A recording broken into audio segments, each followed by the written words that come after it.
What is going on, guys? It is your boy University Wolf, and today we are going to talk about something more serious. We are going to talk about, first off, we're going to talk about self-harm towards oneself. I'm also going to use satire. If you guys don't know what satire is when you make fun or have fun with a very serious topic. You know, we're going to use a little satire because, you know, I like to mix up my videos, you know. I like to give both good, bad, tips, not really tips, but and a lot of experiences, because a lot of things that and a lot of emotional experiences, you know, I've had my own. Sometimes I feel as though I do feel good about myself, and that's always awesome. Starting off, the first thing I want to get off my chest is, yes, I have committed self-inflicted wounds, and that's not okay. Yes, I have committed self-harm.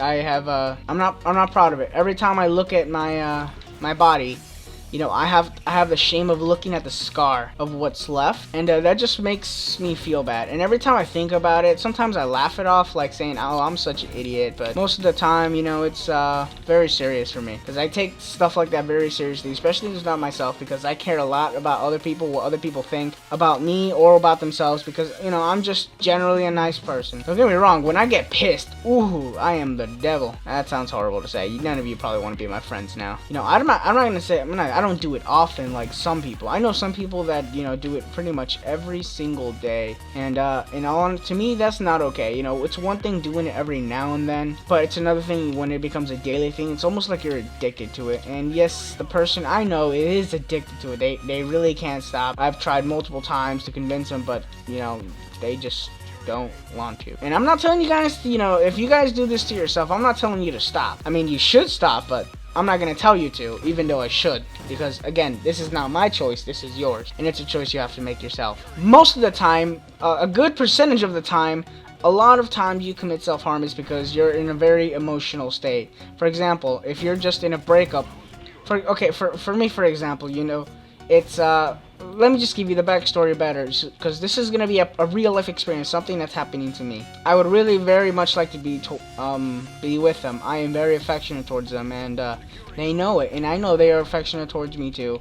But there's a catalyst. If you guys don't know what a catalyst is, it is something that follows up. For example, in a sentence or a question, it would be the what if or but. That is a catalyst, or something that follows up. For example, I shoot a bullet, and I shoot again, I shoot another bullet. That would be the catalyst.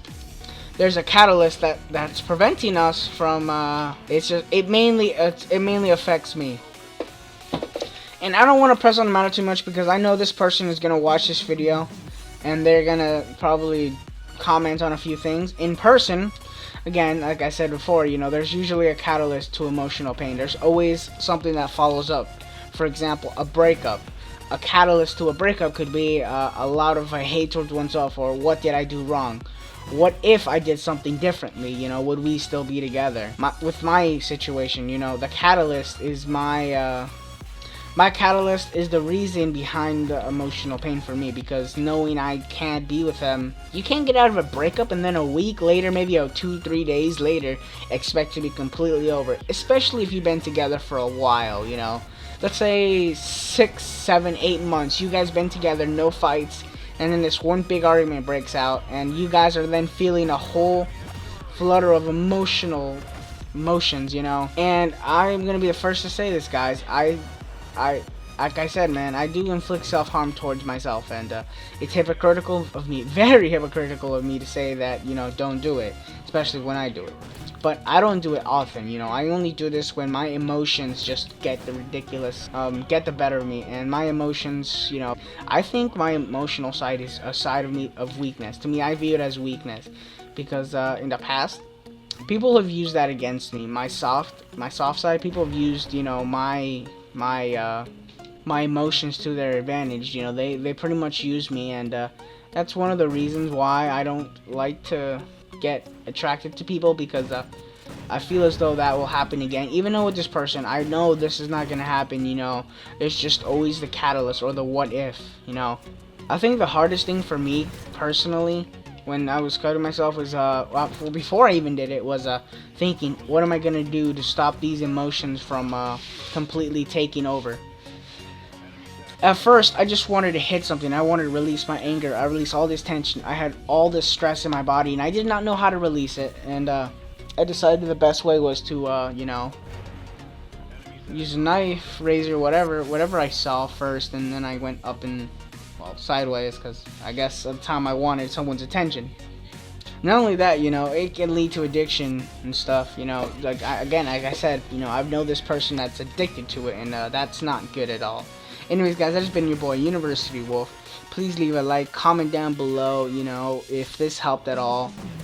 I'm not going to say it's going to help, but I know it's helped me get a lot of stress off my mind, helped me get a lot of weight off my shoulders. Same thing as stress, but, you know, I just feel so much better knowing that, you know, hey, you know, at least people, at least I've indirectly told someone in a way. So, even though 6 people are going to watch this, I think that it's, you know, very important that we, you know, spread the word. You know, there's always an alternative. Even though I don't choose the alternatives, my only alternative to this would be, you know, if I could ever be with that person. And this video is not for me today. This is about self-harm. This is not about me, guys. This is just general. So don't think I made this for myself. I am actually I'm trying to hopefully give you guys some insight on it, because, again, I feel very strongly towards this, and so do a lot of people. And if you ever confront someone with it, you know, you gotta be careful, because, you know, one step and it could get worse. You know, it could. I'm not gonna say it could, but if it's a possibility, you know, it could lead to suicide. And I have a whole different topic on that. Another topic like this, because to me it feels really good to, you know, expressing my mind, talking what I feel is right, wrong, whatever. So yeah, guys, I'll just leave it like that. Peace.